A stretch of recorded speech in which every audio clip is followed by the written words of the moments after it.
Hello everyone. तो हम पढ़ रहे थे अपनी PYQ की सीरीज़, जिसमें आज हम पढ़ने वाले हैं इंग्लिश की पेडागोजी, सब्जेक्ट स्पेशल पेडागोजी। इससे पहले लेक्चर में हमने मैथ्स की पेडागोजी की क्वेश्चंस सॉल्व किए थे। तो जो इंग्लिश की जो पेडागोजी होती है वो थोड़ी सी कॉम्प्लिकेटेड मानी जाती है, क्योंकि इसमें काफ़ी ज़्यादा टीचिंग मेथड्स वगैरह वो कॉम्प्लिकेशन क्रिएट करते हैं। तो अच्छे से आप इसको पढ़ के जाना, थ्योरी को भी, कि कौन से मेथड कहाँ यूज़ होते हैं, और उसके बाद प्रैक्टिस क्वेश्चंस PYQ या MCQs आप लगा सकते हो। उससे आपकी पकड़ बनेगी पेडागोजी पे। इंग्लिश की पेडागोजी करनी काफ़ी ज़्यादा इंपॉर्टेंट है। जब तक आप नहीं समझते हो पेडागोजी की क्वेश्चंस इंग्लिश के, तब तक आपके सॉल्व नहीं होंगे। उसमें थोड़ा टाइम भी लग जाता है क्वेश्चन सॉल्व करने में, इसलिए जितनी हो सके उतनी प्रैक्टिस करनी चाहिए। सारे प्रीवियस ईयर क्वेश्चंस और कहीं से भी MCQ कहीं से भी मिले, वहीं से सॉल्व करनी चाहिए। ठीक है, तो हम करते हैं सेशन स्टार्ट। PGT और TGT इंग्लिश दोनों में पेडागोजी आने वाली है, दोनों के लिए हेल्पफुल है जिनका सब्जेक्ट है इंग्लिश। 60 मार्क्स में आएगी। ठीक है, तो फर्स्ट क्वेश्चन है यहाँ से, which one of the following is not true about the status of English language across the world. Not true बताना है, नोट पे ध्यान रखना सबसे पहले तो फर्स्ट ऑप्शन है English as a heritage language, English as a native language, English as a foreign language, English as a second language. देखो, इंग्लिश को सेकेंड लैंग्वेज माना गया है, तो ये ऑप्शन एलिमिनेट हो जाएगा। सही है ये ऑप्शन, लेकिन हमें नोट बताना है। English as a foreign language, yes ये भी सही है, फॉरेन लैंग्वेज है। नेटिव लैंग्वेज भी है देश की, तो इंग्लिश को नेटिव लैंग्वेज भी मान सकते हैं। फर्स्ट ऑप्शन है English as a heritage language. Heritage का मतलब होता है विरासत। इंग्लिश एक विरासत लैंग्वेज है, विरासत में मिली हुई, ऐसा बिल्कुल नहीं है। ये ऑप्शन बिल्कुल गलत है, विरासत में नहीं मिली है। और कोई भी लैंग्वेज हो वो हमें कभी विरासत में नहीं मिलती, वो हमें सीखनी पड़ती है, एनवायरनमेंट के थ्रू एक्वायर करनी पड़ती है। तो फर्स्ट ऑप्शन यहाँ से सही हो जाएगा, क्योंकि हमें नोट बताना था।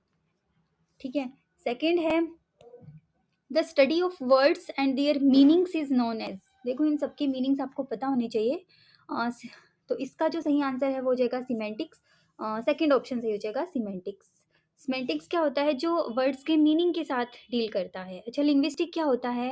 लिंग्विस्टिक होता है scientific and systematic study of language. ठीक है, अगर क्वेश्चन में होता कि कौन सा है जो साइंटिफिक एंड सिस्टमेटिक स्टडी है लैंग्वेज की, तो लिंग्विस्टिक आंसर आ जाता। अभी पूछा है मीनिंग निकालना वर्ड्स के, तो सिमेंटिक में आता है। फोनेटिक्स होता है जो साउंड और स्पीच से रिलेट होता है। ठीक है, classification of speech sound phonetics होता है। और सिंटेक्स होता है स्ट्रक्चर ऑफ स्टेटमेंट, कैसे कहाँ वर्ब आती है, कहाँ सब्जेक्ट आता है, कहाँ ऑब्जेक्ट आता है, वो सिंटेक्स में आता है। ठीक है, system structure of a statement होता है। तो यहाँ से सिमेंटिक सही हो जाएगा, study of words and their meanings.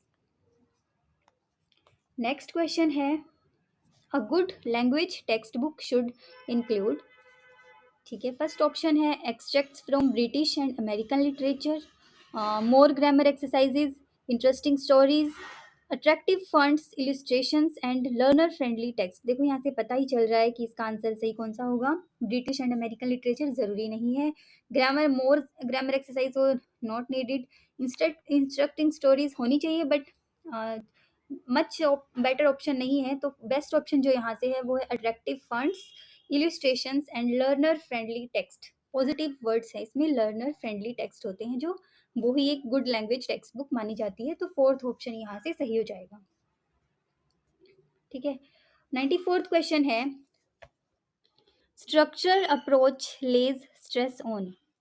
ठीक है, स्ट्रक्चरल जो अप्रोच होती है वो किस पे स्ट्रेस डालती है? तो यहाँ से इम्प्रूविंग फ्लुएंसी, ठीक है, फ्लुएंसी, डेवलपिंग एक्यूरेसी, ठीक है, डेवलपिंग लिंग्विस्टिक कॉम्पिटेंस, ठीक है, selection and gradation of materials. देखो, यहाँ से हमें बेस्ट ऑप्शन छांटना है। जो स्ट्रक्चरल अप्रोच होती है, संरचनावादी अप्रोच जिसको बोलते हैं, फ्लुएंसी होती है, ठीक है, बट बेस्ट ऑप्शन नहीं है। डेवलपिंग एक्यूरेसी ये भी ज़्यादा नहीं है, डेवलपिंग लिंग्विस्टिक कॉम्पिटेंस नहीं। फोर्थ ऑप्शन बिल्कुल सही है, selection and gradation of material. ठीक है, सिलेक्शन एंड ग्रेडेशन का मतलब होता है सिस्टमेटिक सिलेक्शन, जो सिस्टम के हिसाब से। तो ये स्ट्रक्चरल अप्रोच का एक मेन पॉइंट है, ध्यान रखना। आप ये याद भी रख सकते हो, आप ये ऐसे ऐसे कुछ पॉइंट्स जो होते हैं। तो फोर्थ ऑप्शन यहाँ से सही हो जाएगा। नेक्स्ट है, लर्निंग टू रीड मीन्स, पढ़ने के लिए पढ़ना। लर्निंग टू रीड, इसका क्या मतलब है? रीडिंग अलाउड, तेज पढ़ना, decoding letters of alphabet into sounds, decoding the structure of a language, decoding the meaning. तो लर्निंग टू रीड का मतलब होता है डिकोडिंग द मीनिंग, मीनिंग को डिकोड करना। ठीक है, पढ़ने के लिए हम पढ़ रहे हैं तो मतलब हम मीनिंग डिकोड करेंगे। फोर्थ ऑप्शन सही हो जाएगा। The national curriculum framework 2005 advocates that a language learner is a, ठीक है, 2005 के अनुसार बताना है जो एनसीएफ आया था, उसे language learner user of grammatical rules, constructor of knowledge language, receiver of language, producer of language. देखो यहाँ से सबसे पहले तो ऑप्शंस को एलिमिनेट कर दो जो आपको नहीं समझ आ रहा। प्रोड्यूसर रिसीवर दोनों नहीं है, ठीक है, दोनों एक जगह पे क्या यूज हो गए, तो ऑप्शन हम अलग अलग नहीं छांट सकते, तो दोनों कट जाएंगे। उसके बाद यूज ऑफ ग्रामेटिकल रूल्स इतना ज़्यादा इंपॉर्टेंट चीज़ नहीं है, तो इसको भी काट दो। तो सेकंड ऑप्शन सही हो जाएगा, constructor of knowledge and language. ठीक है, लैंग्वेज जो पढ़ने वाले होते हैं उनका मेन पॉइंट ये होता है कि वो कंस्ट्रक्ट कर सके लैंग्वेज की जो नॉलेज है उसको। ठीक है, तो सेकंड ऑप्शन यहाँ से सही हो जाएगा। नेक्स्ट है contrastive pairing is used for teaching learning of. Contrastive pairing, तो जो कंट्रास्टिव पेयरिंग होती है वो प्रोनंसिएशन बोलने में काम आती है, तो प्रोनंसिएशन सही हो जाएगा। जो हम कोई भी चीज़ बोलते हैं उसको सही प्रोनाउंस करना कंट्रास्टिव पेयरिंग होता है। तो राइटिंग नहीं है, स्पीकिंग नहीं है। देखो स्पीकिंग और प्रोनंसिएशन थोड़ी सी हो सकती है, लेकिन स्पीकिंग होता है कुछ भी बोल देना, प्रोनंसिएशन कुछ अच्छे मतलब इसको सिस्टमेटिक ढंग से ही बोलना। अब जो नॉलेज है उसकी स्पेलिंग होती है KNOWLEDGE, लेकिन जो के होता है वो साइलेंट होता है, तो उसको हम प्रोनाउंस कर रहे हैं नॉलेज, एन से स्टार्ट कर रहे हैं हिंदी में, तो ये प्रोनंसिएशन ही होती है कंट्रास्टिव पेयरिंग। थर्ड ऑप्शन सही हो जाएगा। नेक्स्ट है functional grammar refers to. Functional grammar किसको रेफर करती है? फर्स्ट है learning grammar in isolation, learning grammar in a given context, learning grammar by knowing the technicalities of language, learning grammar through the rules of language. तो इसका जो option है वो सही हो जाएगा। देखो लर्निंग ग्रामर इन आइसोलेशन ये तो कुछ बात नहीं बनी, फंक्शन नहीं है ये कोई भी ग्रामर का, तो इसको काट दो। Learning grammar in a given context, ठीक है, मान लिया। Learning grammar by knowing the technicalities of language, नहीं, ये भी कोई बेस्ट अप्रोप्रिएशन नहीं है कि टेक्निकलिटीज जानना लैंग्वेज की, फंक्शनल नहीं होता। Learning grammar through the rules of language, नहीं, सेकंड ऑप्शन सही हो जाएगा, learning grammar in a given context. ठीक है, जो हमें ग्रामर प्रोवाइड करी गई है कि कहाँ सब्जेक्ट यूज होता है, कहाँ वर्ब, फिर उसके हिसाब से हमें ऑब्जेक्ट चूज करना पड़ता है, हेल्पिंग वर्ब चूज करनी पड़ती है। तो गिवन कॉन्टेक्स्ट में ग्रामर को लर्न करना फंक्शनल ग्रामर होता है, याद रख सकते हैं आप ये पॉइंट। सेकेंड ऑप्शन सही हो जाएगा। रूल्स एंड टूल्स से जो लर्निंग होती है ना उसको बोलते हैं learning grammar in a given context. ठीक है, जो भी रूल्स हमें गिवन है और जो भी टूल्स गिवन है उससे learning. Role play is an activity for promoting, बता दो भाई, इसका साफ ही दिख रहा है, राइटिंग नहीं होगा, असेसमेंट नहीं होगा, लिसनिंग नहीं होगा, दोनों ही चीज़ें आ जाती हैं, स्पीकिंग एंड लिसनिंग। ठीक है, रोल प्ले काफ़ी पॉजिटिव मेथड होता है ये कोई भी लैंग्वेज सिखाने के लिए। रोल प्ले किसी भी एज के बच्चे से हम सिखा सकते हैं, मतलब प्राइमरी अपर प्राइमरी किसी को भी। ठीक है, सेकेंड ऑप्शन राइट हो जाएगा। Brain storming, very very positive word, brain storming, किसी के भी ब्रेन को ओपन करना। ब्रेन स्टॉर्मिंग एक बहुत अच्छा मेथड है, बहुत अच्छी टेक्निक है किसी भी लैंग्वेज को सिखाने के लिए। ब्रेन स्टॉर्मिंग जहाँ भी दिख जाए वो पॉजिटिव वर्ड ही होगा। ठीक है, brain storming technique is useful for, किसके लिए यूजफुल होती है? Improving students spontaneous sensitivity, developing learners vocabulary, overcoming the problems of spelling, helping student in forming new sentences. देखो पहले तो ऑप्शंस को एलिमिनेट करो जो नहीं आ रहा समझ। वोकेबलरी, यहाँ कोई वो नहीं है, वोकेबलरी इंक्रीज करने के लिए नहीं होता ओनली ब्रेन स्टॉर्मिंग, तो ऑप्शन एलिमिनेट हो जाएगा। Overcoming the problems of spelling, spelling के लिए भी नहीं होता, ओवरऑल ही होता है ब्रेन स्टॉर्मिंग करना, तो ये भी कट जाएगा।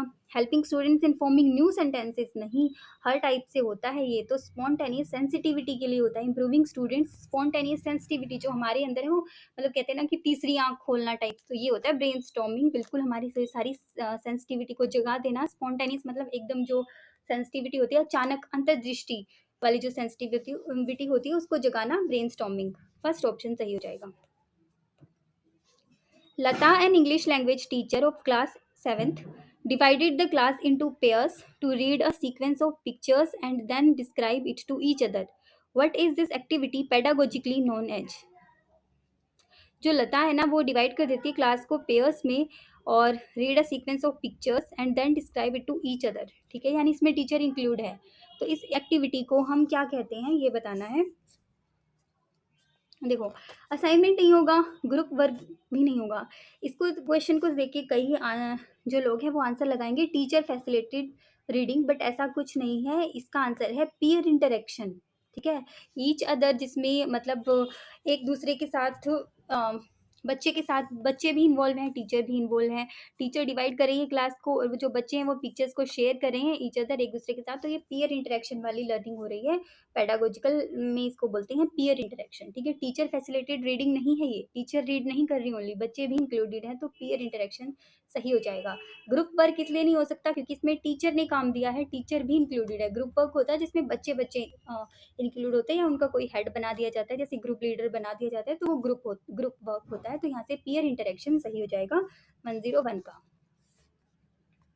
नेक्स्ट क्वेश्चन है 102, एक्सटेंसिव रीडिंग इज, देखो एक होती है इंटेंसिव, एक होती है रीडिंग। एक्सटेंसिव होती है जो हम प्लेजर में पढ़ते हैं, किसी भी मैगजीन को, नॉवल को, स्टोरी बुक को पढ़ लेते हैं, जो हमें याद नहीं करनी होती, ऊपर ऊपर से पढ़ लेते हैं। और एक होती है इंटेंसिव, जो हमारी टेक्स्ट बुक को हम पढ़ते हैं याद करने के लिए कोई चीज़ें, तो वो इंटेंसिव रीडिंग होती है। मीनिंगफुल जो होती है वो इंटेंसिव होती है।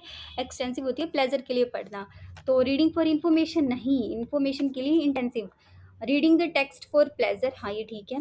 Reading to know the meaning of every word, वो इंटेंसिव रीडिंग में आता है। Reading to explore and critique नहीं, बिल्कुल नहीं। प्लेजर के लिए जो पढ़ते हैं वो होती है एक्सटेंसिव रीडिंग। नॉवल, मैगजीन्स वगैरह पढ़ना, कोई भी story book, reading the text for pleasure.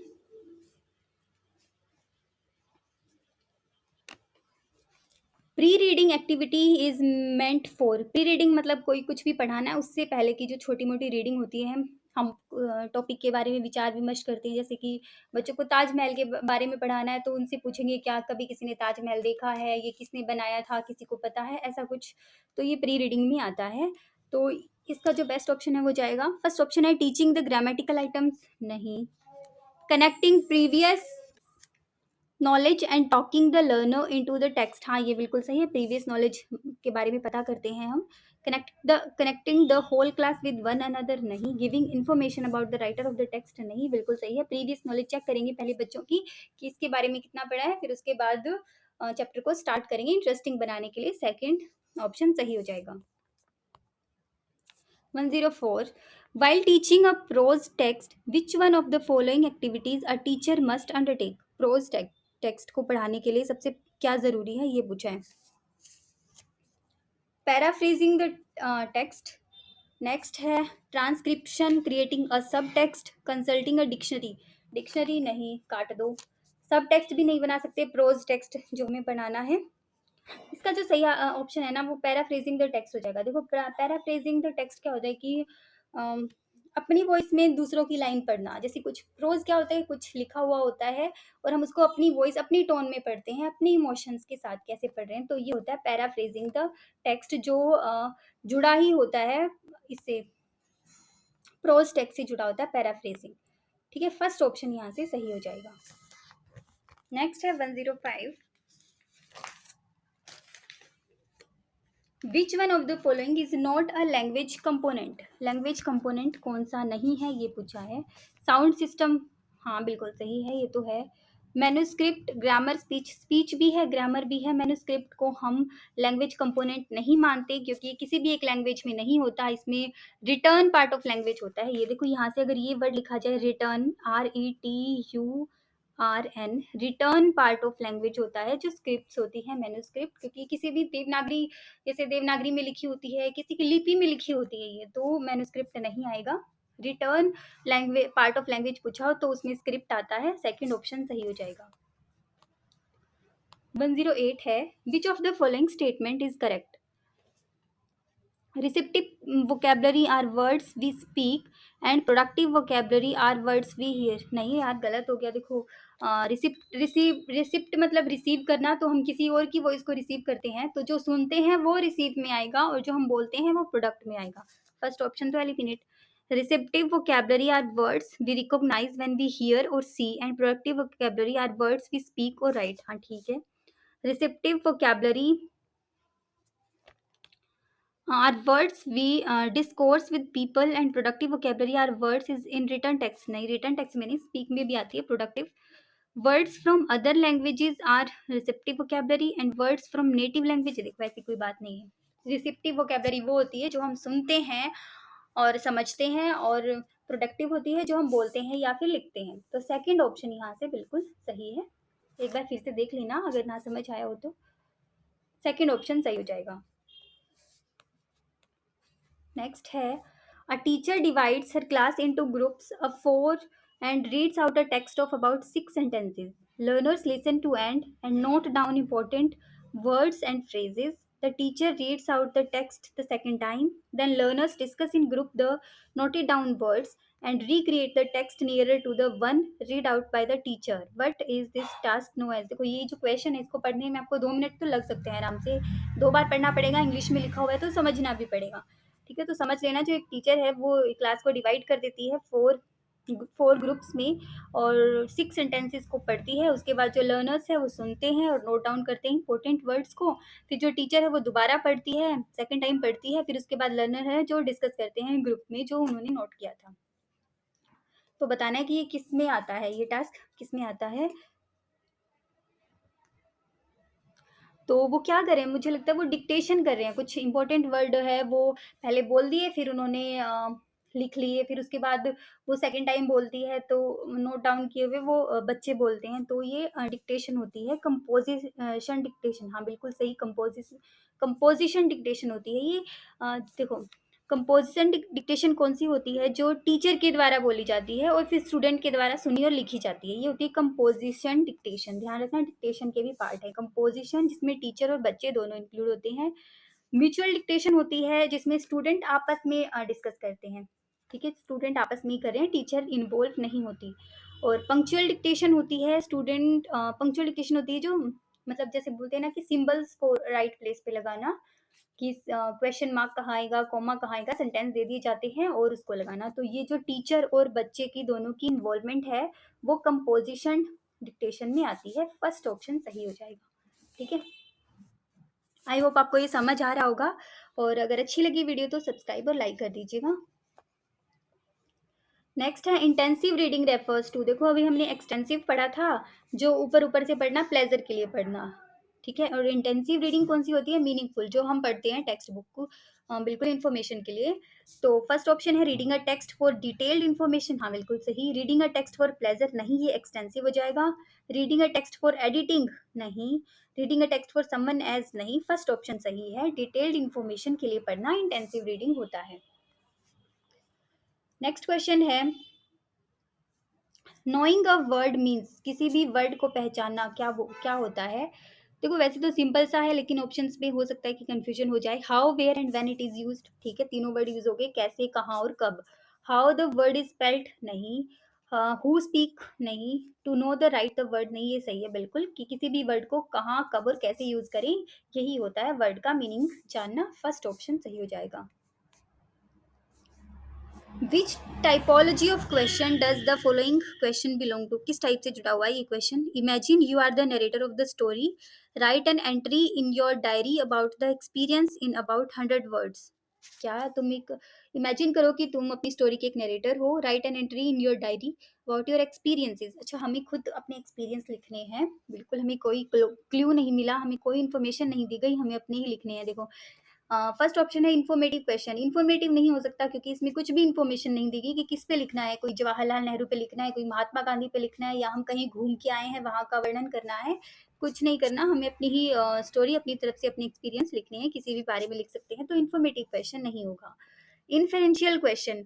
इन्फेरेंशियल question को क्या होते हैं कि कुछ क्लूज दे दिए हैं मैम ने, उसके ऊपर हमने आंसर करना है. कुछ भी क्लूज हमें दे गए हैं छोटे मोटे, जैसे कि प्रॉपर नाम नहीं बताया गया लेकिन बताया गया कि कोई चीज़ है वो दिल्ली में है या उसने बनवाई थी तो उसके ऊपर लिखो. तो ऐसा कुछ होता है, वो इन्फेरेंशियल क्वेश्चन होते हैं.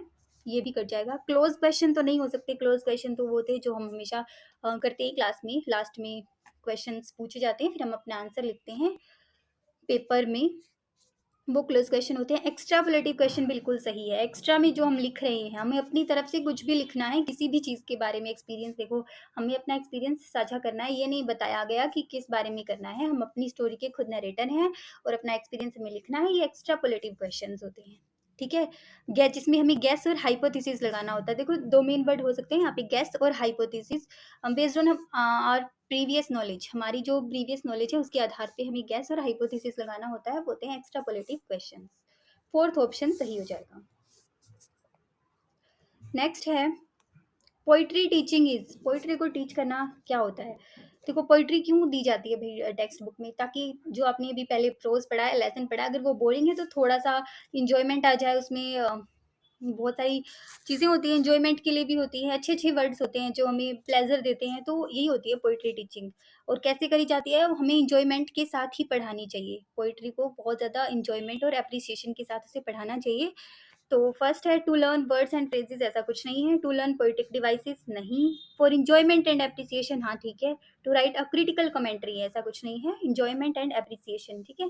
पोएट्री को ऐसे ही पढ़ाना चाहिए और पोएट्री होती भी इसीलिए है, थोड़ा सा मूड अच्छा करने के लिए। कई कई पोइट्रीज तो होती हैं जो काफ़ी ज़्यादा मूड अच्छा कर देती है और हमारी बिल्कुल टंग पे बैठ जाती है। कई कई तो पूरा दिन उसी को गुनगुनाते रहते हैं। पोइट्री पढ़ना एक बहुत अच्छी आदत होती है। थर्ड ऑप्शन यहाँ से सही हो जाएगा। नेक्स्ट है learning outcomes aim at. Learning outcome का क्या एम है ये बताना है। Output oriented learning, achieving maximum levels of learning, achieving minimum levels of learning, ensuring all the competence are required by learners. देखो सबसे पहले तो छाँट दो, जो एलिमिनेट करना है ऑप्शन जो नहीं लग रहा, मुझे लग रहा कि थर्ड बिल्कुल होगा, मिनिमम लेवल, और मैक्सिमम भी नहीं होगा तो दोनों को काट दो। लर्निंग आउटकम्स सिर्फ आउटपुट ओरिएंटेड लर्निंग ही नहीं होती, तो इसको भी काट दो। तो ये बिल्कुल सही है कि सारे लर्नर्स का ध्यान रखा जाता है। Ensuring all the competencies are acquired by learners, ठीक है। जो भी हमने सिखाया वो सबने सीख लिया, यही होता है लर्निंग का आउटकम, ठीक है। क्या सीखा क्या नहीं सीखा, तो फोर्थ ऑप्शन सही हो जाएगा। नेक्स्ट है a teacher brings a newspaper to her class 8th student and asks them to find some advertisement, ठीक है। She then asks them to list out how advertisements are designed and what an advertisement contains, ठीक है। कोई भी newspaper दिखाया जाता है teacher के द्वारा बच्चों को और पूछा जाता है कि एडवर्टाइजमेंट कैसे बनती है, ठीक है, और क्या क्या होता है। तो इसमें न्यूज़पेपर क्या है ये पूछा है। न्यूज़पेपर रीडिंग के लिए है। देखो ऑप्शन एलिमिनेट कर दो, नहीं हो सकता है। उसके बाद है an instrument of language learning. Language learning सिखाने की बात तो नहीं हो रही है यहाँ पे, तो हम ओनली लैंग्वेज लर्निंग को नहीं बोल सकते, काट दो। इंस्ट्रूमेंट क्या होता है? नहीं, इंस्ट्रूमेंट तो नहीं बोल सकते। टेक्निक, टेक्निक भी नहीं है। हाँ, मटेरियल फॉर लैंग्वेज लर्निंग, ठीक है। मटेरियल है ओनली एक बस, जो लैंग्वेज है वो दिया जा रहा है, वो मटेरियल फॉर लैंग्वेज लर्निंग सही हो जाएगा। देखो इंस्ट्रूमेंट और मटेरियल में थोड़ी सी कन्फ्यूजन हो सकती है, लेकिन इंस्ट्रूमेंट नहीं होता, एक नॉर्मल चीज़ है न्यूज़पेपर जो सबके घरों में मिलती है, ऐसी कोई बड़ी चीज़ नहीं है। तो फोर्थ ऑप्शन सही लग रहा है मुझे, मटेरियल फॉर लैंग्वेज, हाँ यही सही होगा, material for language learning. Next है national curriculum framework NCF 2005 assigns supplementary and complementary roles to English language. This means that, ठीक है, एनसीएफ के अकॉर्डिंग बताना है। English language teaching should support learning of other language and subjects, ठीक है।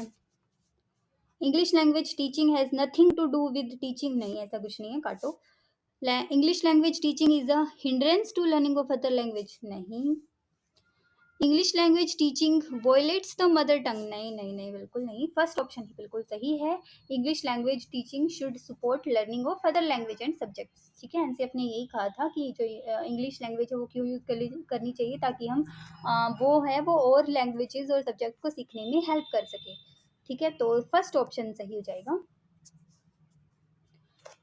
A reader uses her a reader uses her prior knowledge, make semantic cues and syntactic cues, then moves to other more specific information. What model of reading the reader here adopts? देखो क्या कर रही है, पहले prior knowledge use कर रही है, फिर छोटी मोटी चीज़ें बना रही है, फिर अदर पे मूव कर रही है स्पेसिफिक इंफॉर्मेशन पे। तो वो क्या कर रही है, वो पहले टॉप डाउन मॉडल, इसको बोलते हैं टॉप डाउन मॉडल, हाँ फर्स्ट ऑप्शन सही हो जाएगा। जिसमें हम प्रीवियस नॉलेज को यूज़ करते हैं, टॉप डाउन मॉडल भी यूज़ करते हैं प्रीवियस नॉलेज को। ठीक है, सेकंड ऑप्शन सही हो जाएगा। अच्छा, बॉटम अप मॉडल क्या होता है? बॉटम अप मॉडल होता है कि decoding text from sound to words. जो हमें कुछ भी साउंड या वर्ड्स दिए गए हैं उनसे मतलब टेक्स्ट को मूव करना। ठीक है, फ्रेजेस क्लोजेस से टेक्स्ट को निकालना, ये बॉटम अप मॉडल होता है। उसके बाद इंटरेक्टिव मॉडल होता है, मतलब मीनिंगफुल एंड प्रोडक्टिव लर्निंग होती है ये बिल्कुल। ये ना जो इंटरेक्टिव होता है ये टॉप डाउन और बॉटम अप दोनों के बीच का होता है। ध्यान रखना, जो इंटरेक्टिव है वो दोनों के बीच का होता है, बॉटम अप मॉडल और top down model. Top down हमने पढ़ा अभी क्या होता है, जिसमें प्रीवियस और प्रायर नॉलेज यूज होती है, और बॉटम अप होता है जिसमें हम डिकोड करते हैं फ्रेजेस और क्लोजेस या वर्ड्स से, बिल्कुल डिकोड करते हैं हम, साउंड से भी टेक्स्ट को बिल्कुल डिकोड करते हैं, वो होता है बॉटम अप। ठीक है, तो यहाँ से टॉप डाउन मॉडल बिल्कुल सही ऑप्शन था, सेकंड। ठीक है, नेक्स्ट है drilling is a teaching learning technique or a strategy in drilling.